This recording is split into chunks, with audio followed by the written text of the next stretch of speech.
बेहद ताकतवर थी ईस्ट इंडिया कंपनी। भारत को गुलाम बनाया, भारत को जमकर लूटा।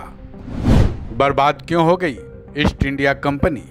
ईस्ट इंडिया कंपनी भारत में आई तो थी व्यापार के मकसद से, लेकिन धीरे धीरे उसने अपने पांव पसारने शुरू कर दिए।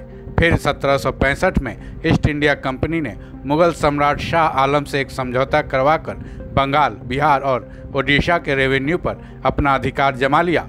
उसके बाद धीरे धीरे उन्होंने पूरे इंडिया पर अपना कब्जा कर लिया। कहते हैं ईस्ट इंडिया कंपनी की फौज इतनी बड़ी थी कि वो अपने देश ब्रिटेन को भी इस मामले में मात देता था। अपनी ताकत, दमन और फूट डालो और राज करो की नीति के सहारे उसने भारत को गुलाम बना लिया, भारत को जमकर लूटा। सोने की चिड़िया कहे जाने वाले इंडिया को तकरीबन कंगाल बना दिया। इतिहास के पन्ने बताते हैं कि इन सब के बावजूद ईस्ट इंडिया कंपनी पूरी तरह से बर्बाद हो गई। जाहिर है इसके पीछे कुछ तो वजह रही होगी, तो चलिए जानते हैं इसके जन्म से लेकर बर्बादी तक की पूरी कहानी। अकबर की मृत्यु और ईस्ट इंडिया कंपनी, इसे संयोग ही माना जाएगा। इधर 1605 में अकबर की मौत होती है, उधर 1608 में ईस्ट इंडिया कंपनी के कैप्टन विलियम हॉकिंस के पहले कदम भारत के सूरत के बंदरगाह पर पड़ती है। हालांकि ईस्ट इंडिया कंपनी 1600 ईस्वी में तैयार कर ली गई थी।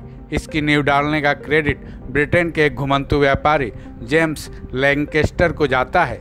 भारत से लौटने के बाद लैंकेस्टर ने ब्रिटेन के 200 रसूखदार व्यापारियों को एकजुट किया। उसके बाद 31 दिसंबर 1600 ईस्वी में ईस्ट इंडिया कंपनी को तैयार कर लिया गया, जिसके बाद कंपनी को ब्रिटेन की महारानी एलिजाबेथ प्रथम ने पूर्वी एशिया में व्यापार करने का अधिकार दे दिया। तब सूरत के बंदरगाह पर व्यापार की नीयत से कदम रखने वाली ईस्ट इंडिया कंपनी आगे चलकर यहाँ राज करने लगी। मुगल बादशाहों, पुर्तगालियों और फ्रांसीसियों से मुकाबला। शुरुआत में ईस्ट इंडिया कंपनी को मुगल बादशाहों और आगे चलकर पुर्तगालियों और फ्रांसीसियों से कड़ा मुकाबला करना पड़ा। 1608 में इंडिया में आने के महज एक साल में ही विलियम्स हॉकिंस को ये समझ में आ गया कि मुगलों का मुकाबला कर पाना आसान नहीं है। फिर 1609 में उसने मुगलों से व्यापार की परमिशन मांगी, लेकिन यहाँ उनकी राह का रोड़ा पुर्तगाली बने, जिनकी वजह से उन्हें व्यापार की अनुमति नहीं मिली। जिसके बाद ब्रिटेन ने एक अलग चाल चली। उसने सर थॉमस रो को इंडिया भेजा, जिसने अपनी वाकपटुता और कीमती नजरानों से मुगल बादशाह जहांगीर को प्रभावित कर लिया। उसके बाद ईस्ट इंडिया कंपनी का न केवल अपनी विशाल फौज के लिए बल्कि व्यापार का भी रास्ता साफ हो गया। हालांकि अगले 50 सालों तक पुर्तगाली और फ्रांसीसियों से इनका मुकाबला जारी रहा।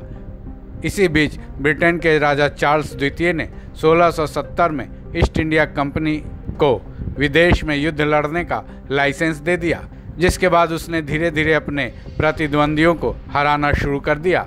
हालांकि इस वक्त तक वो मुगलों को हराने में विफल रहे थे। 1857 का विद्रोह और ईस्ट इंडिया कंपनी।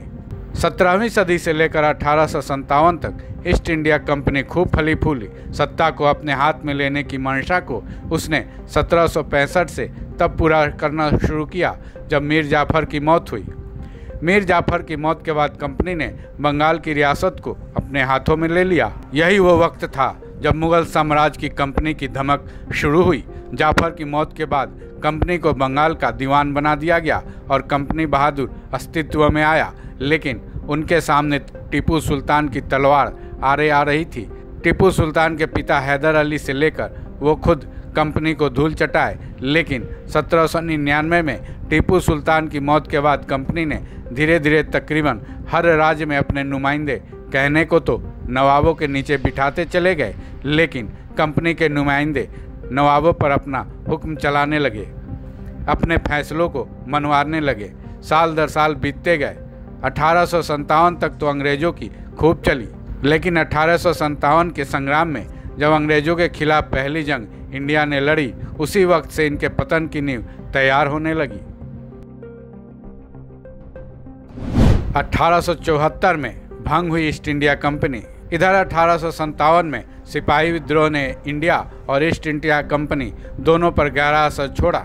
भारत में हर किसी पर जहां आज़ादी की धुन सवार हो गई थी, वहीं ईस्ट इंडिया कंपनी की मोनोपोली पर ब्रिटेन में ही सवाल उठने लगे थे। ईस्ट इंडिया कंपनी में दीमक लगना 1813 में ही तब शुरू हुआ जब ब्रिटिश संसद ने दूसरी कंपनियों को भी भारत में व्यापार करने का अधिकार दे दिया। उसके बाद 1833 में ब्रिटिश कंपनी से भारत में व्यापार करने का अधिकार छीनकर उसे सरकारी कॉरपोरेशन में बदल दिया गया। रही सही कहर 1857 के सिपाही विद्रोह ने पूरी कर दी, क्योंकि ब्रिटेन ने इस विद्रोह को ईस्ट इंडिया कॉरपोरेशन की नाकामी माना। उसके बाद महारानी एलिजाबेथ ने ईस्ट इंडिया कंपनी को उनके सारे अधिकारों से बेदखल कर दिया और भारत पर सीधे तौर पर शासन करने लगी। इसी दरमियान ईस्ट इंडिया कंपनी की सेना को भी खत्म कर दिया गया। इसके लिए उसकी 2.5 लाख की सेना की ताकत को ब्रिटिश सेना में विलय कर लिया गया।